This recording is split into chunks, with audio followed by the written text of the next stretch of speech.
been some of your clients? Well, it's funny. The Tupac Shakur Estate for 18 years was my main client. Probably took up 50% of my time. And they hired me to do some trademark and copyright infringement work. And they were one of the most stolen. Tupac was one of the most stolen artists in history. And they took a chance on me as a young lawyer to go do some cases, and I ended up working for them for 18 years. And I did all sorts of different stuff, right? Whether it was dealing with the construction of a Fanny's house in North Carolina to the building of the Tupac Center in North Atlanta. This week's Thursday Throwback celebrates the birthday of Tupac Shakur with worldwide entertainment TV blast from the past exclusive content. WWE TV Network is the former media platform for the Tupac Center in Atlanta. We start off huge with WWE TV Atlanta exclusive interview with the cousin of hip-hop legend Tupac Shakur, who gives his thoughts about All Eyez On Me biopic and more. It ain't nothing that the family's gonna do because Bill, he was gonna do the one called The Rise and Fall of Machiavelli. Mm-hmm. That was gonna be the actual All Eyez On Me movie. But they did, they called it All Eyez On Me. Right. So, I mean, he was gonna do The Rise and Fall of Machiavelli, and I still got the flyers for that. So, anybody you want to give a shout out to? Yeah, man, I want to give a shout out to my whole family, you know what I'm saying, R.I.P. Tina, you know what I'm saying, Machiavelli lives on, you know what I'm saying. Big shout out to the Legacy Garden, you know what I'm saying.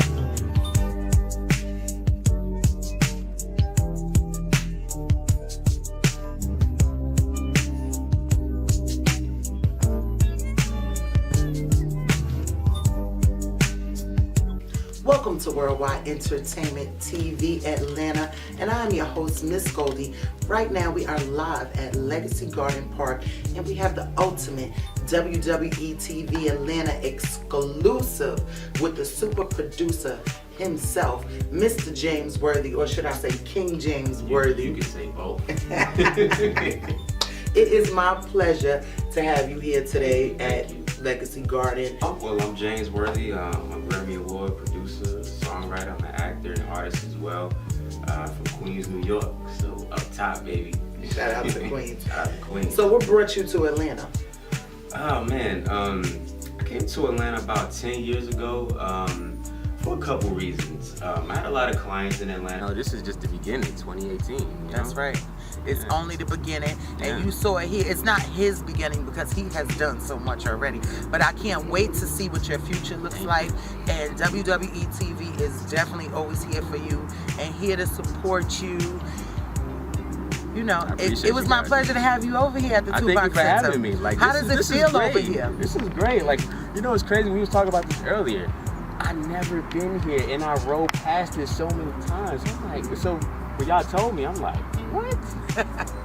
Like, are you serious? Like, this is iconic. It is, and it's an amazing place. The feeling, the spirit here is so amazing. If anybody has the opportunity to be in Georgia and Stone Mountain, we're on Memorial Drive. Hey, to all you folks, I'm glad you tuned in because we can straighten out a lot of things and make you comfortable. Because the new Tupac statue is for fans and the hip-hop community. Also, I want to give a shout out to WWE TV, who is our official media sponsor, and everybody that they're bringing in and the work that they're putting in for us to give us the awareness and the recognition that we're doing. Salute and shout out to them also, all over the world.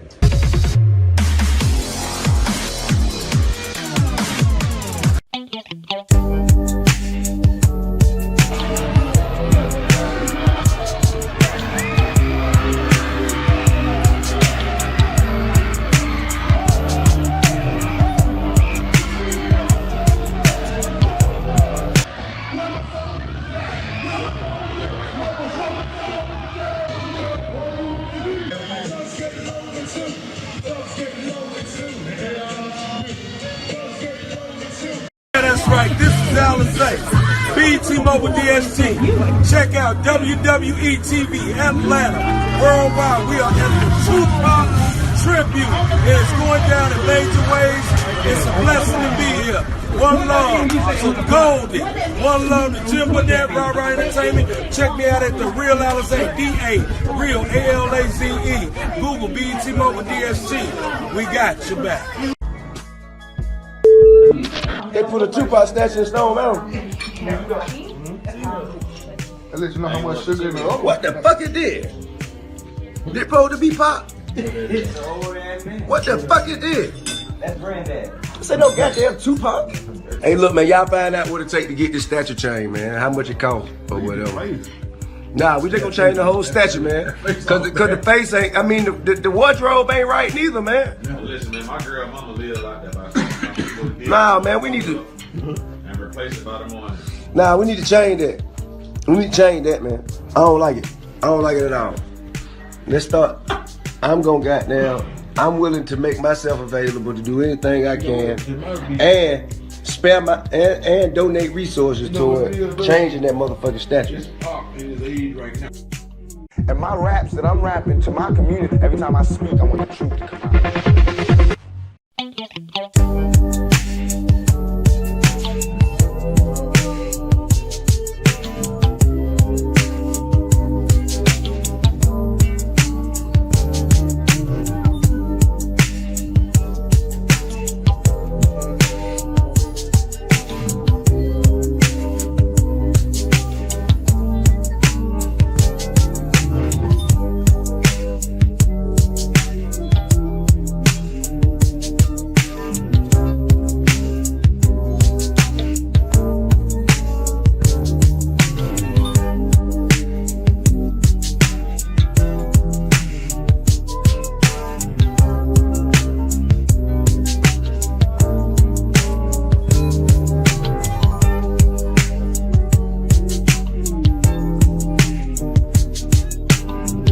Welcome to WWE TV Atlanta, and right now we are live at the WWE TV headquarters at Legacy Garden Park, the former home of the Tupac Shakur Art Center. And I'm so excited. It's my pleasure to have my sister all the way from Canada, Miss Alicia Cinnamon. Thank you for joining us at WWE TV Atlanta. You're actually one of the first artists from Canada to make it to the home plate. You can catch her interview in the Toronto YouTube Space studio. All right. Well, welcome back to another, do we say week edition? Welcome back to another edition of Worldwide Entertainment Television. I'm Lisa Hot, and today I'm going to be interviewing Alicia Cinnamon. Hey. So what are your thoughts about the upcoming Tupac movie? And are you planning on seeing it? Definitely. I love seeing any kind of biopics. I think people are really biased in the sense that we expect it to be verbatim, and that's impossible. Every movie that comes out is somebody's interpretation of that particular person's life, so it's never going to be exactly what you think it is. I'm excited. Anything Tupac oriented, like about that life. And I actually did a show, like it was an online radio talk show in Atlanta called Fig Tree, and the person that plays my husband is also in the Tupac movie. Oh, cool. So what are you saying? Are you kidding me? Yeah. Yeah, so yeah, it was interesting. Like Atlanta's an amazing place. Like I was just walking down the street and it's like I had a conversation with somebody who was selling a book, and then he was like, "You'd be perfect for a part." I'm like, "Is this real?" Like, you don't hear those stories happening anymore. And then we just did 13 episodes, and we're currently in the process of like mixing and mastering that, getting that out. So it's cool. Like, that's a web series? Yeah, it's an online radio series. Okay, so it's cool. a Moorish American talk show or radio show. Cool. Yeah, it's cool. Really, my character's name is Eyez. It's pretty intriguing. So when I put two and two together, and I was like, "Hey, that's my boo in the Tupac movie." Yeah. Worldwide Entertainment TV in Toronto, the best from their country of Canada.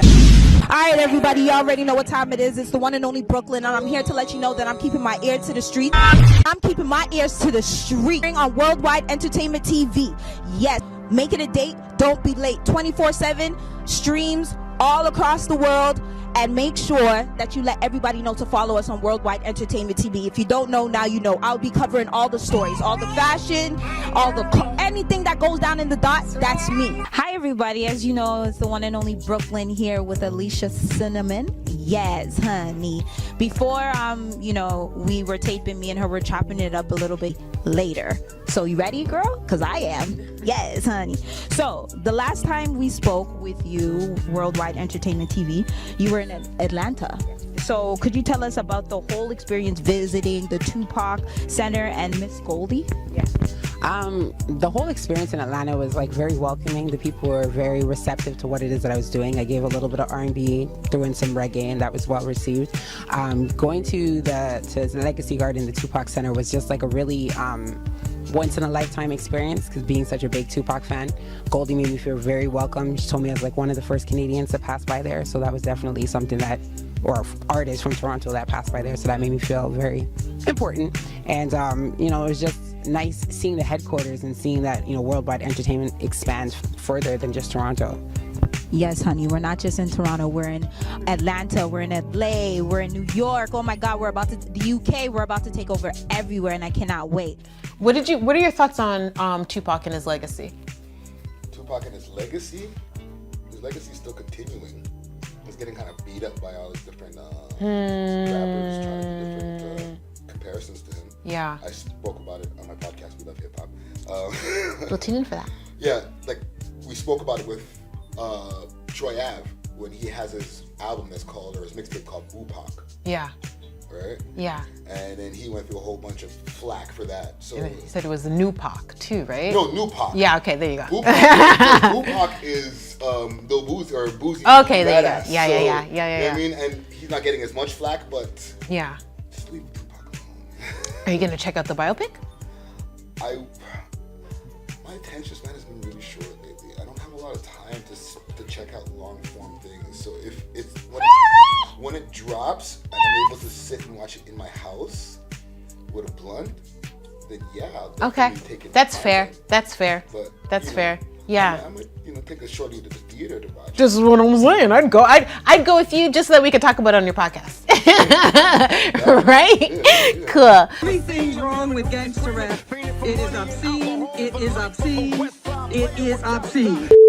Hey, I'm Dominic Santana. Stay tuned and look out for All Eyez On Me, June 16th, hitting theaters worldwide.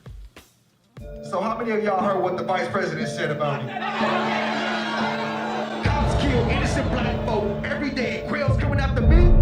And that was the thing about Suge and Death Row. It's like they built that persona like, you're not going to mess with us and think it's going to be okay. Tupac's label, Interscope Records, remained at the center of controversy this week as gangster rap foe C. Dolores Tucker, who chairs the National Political Congress of Black Women, fired back at Interscope and at Death Row Records, Dr. Dre and Snoop Doggy Dogg's label, which Interscope distributes. Last week, Interscope and Death Row sued Tucker for allegedly trying to start her own clean rap label by meddling in their relationship with Time Warner. But the only problem I see in that is, when things kind of went downhill and Death Row fell apart, then it was like, oh, now we're not too worried about it, so now we can just say whatever in the media and make it all negative. Dre's Death Row label, very profitable, and to the dismay of their critics, popularized the gangster image more than ever. People often pick on rappers who's successful. Is Frank Sinatra a gangster singer? You know what I'm saying? Is Steven Seagal a gangster actor? You on Pop 24/7. Hey guys, welcome back to Worldwide Entertainment TV. I'm Miara Jennings, and I am sitting here in YouTube Space LA with the very talented Dominic Santana, who plays Suge Knight in the upcoming Tupac biopic All Eyez On Me, out June 16th. Yes. Thanks so much for joining me. Thank you for having me. Of course. How's your time been in LA so far? LA's always fun. This time around, though, it's a lot of press and work, but Right. It's fun work. Yeah, definitely promoting the movie and getting ready for everything. So, I have to know, if you had the opportunity to sit down with Pac for 5 minutes, what would you ask him? What would you talk about?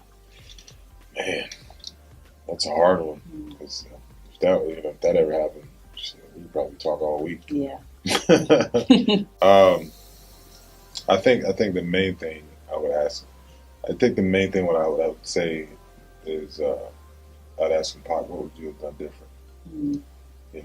Knowing what you know now, what would you have done different? What choices would you make? Would you still went the same way, or did you win a different way?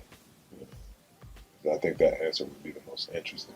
Yeah. Just because we didn't get to see, what his evolution was coming to, so we kind of got an idea, but, we just didn't get to see it, so it's like, and he was so smart, and talented and wise, so some of the things that he got into and some of the paths he went down, it was kind of like, why? Why? We know you knew better. Or we know you knew some things around you weren't right, so, what was it that made you say, hell with it, we're going down this path anyway, so yeah, I definitely asked him, what would you do different? That's a good question. Well, I'm definitely looking forward to seeing the film out June 16th, right? Yeah, June 16th. Worldwide.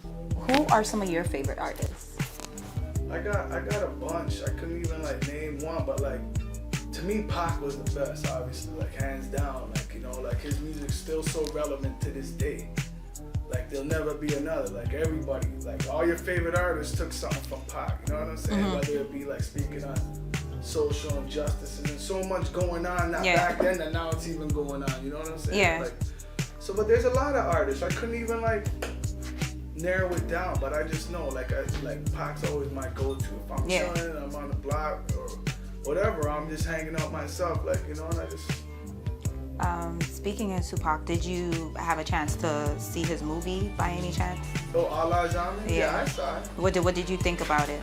I liked it, to be honest, but then so much people are critical, like I said, because you can't fit somebody that went through so much, in the 2 hours and a half. That's you know what I'm true. saying? And you can't get it to a T. There's always gonna be speculation that didn't happen and this and that. But like I said, my daughter I took, and she's 16, so Pac been gone, God rest her soul, before she was alive. You know what I'm saying? So, but it introduced Pac to her. You know what I'm saying? What he was about and what kind of movement and what he spoke about and what he represented. So, and now she's a huge Pac fan. You know what I'm saying? From that. Yeah. So it opened up this generation that never grew up with him. You know what I'm saying? Yeah. People, you can't please everybody. Everybody named mama got something. It's so true nowadays. Oh, shit, no, that never happened. What about that? Jada Pinkett was talking that he never did that. But come on, you're a director. You gotta switch it up a little bit. Yeah, you kind of to try to make it appeal. But like I said, everyone's a critic. That's the problem. Nobody's going to enjoy nothing anymore. So everyone's going saying, yeah, it should be like this. Yeah. That. Come on. That's so true. Can you tell us a little bit about how you came about doing multiple collaborations with Tupac's Outlawz? Yeah, I gotta shout out DJ La for that. I've always been a Pac fan. Me and Static, Blackjack, the other duo, the other half of Concrete. I've always been a Pac fan, so it's I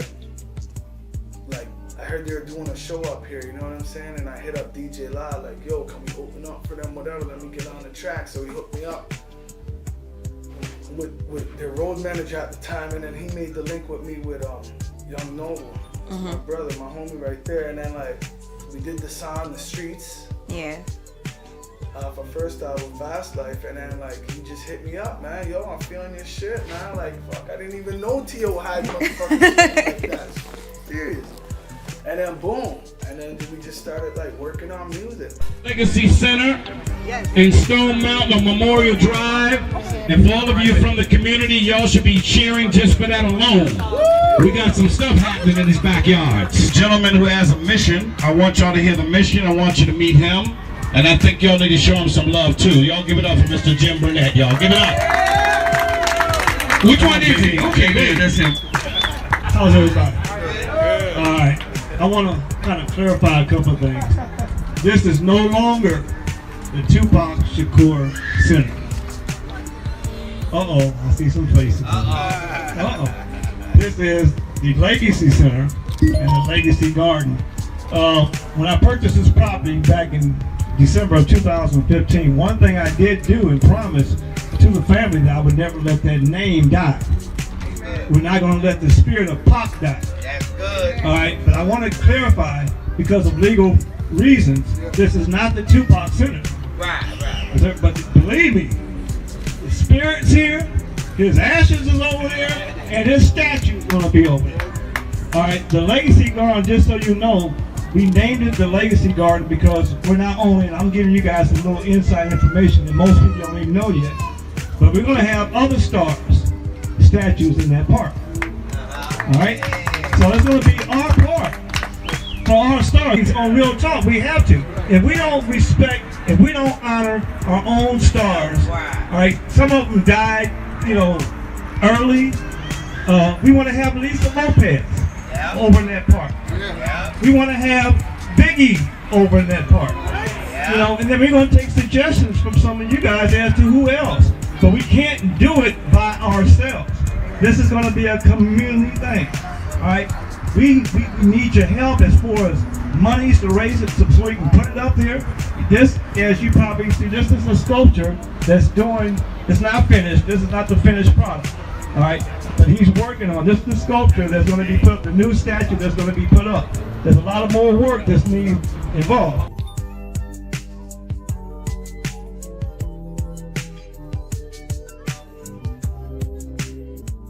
That really, I actually met Tupac in the 90s when he was filming the movie Deuce. Oh wow! And I come from a entertainment background, so over 35 years. So a lot of people you mentioned, I was around when those people were getting started as well. So I had a deep passion for the whole Tupac, the passing of Tupac. I was a big Tupac fan. So when I came to Georgia, I got introduced to the center, the Tupac Center. So I actually have a picture of the statue on this shirt. Nobody has this picture. And Nigel Benn created this statue that they were going to replace where the bricks are. So I spent about 3 years working there as actually a volunteer, trying to develop the programs that Miss Afeni had envisioned the center would be and what the center was. I'm sure you know Mr. Jim Burnett that ended up purchasing the center. I don't know. But well, I know when it was sold. After the family lost the center, it was there for a long time, just abandoned. So a man ended up purchasing it and finding out the history on the building. So once he started finding out what it was about and who Tupac was and who Miss Afeni was and what the legacy was, they renamed the garden Legacy Garden Park. So they were trying to get a new statue built because the statue was taken. A lot of things were taken except for this. It was kind of like a house that has Tupac's picture on it, and the bricks that are in the ground that surrounded the fountain, that's still there. So he tried to raise money and get the statue paid for. The statue was $1 million. And it was like we couldn't get anyone to help us do that.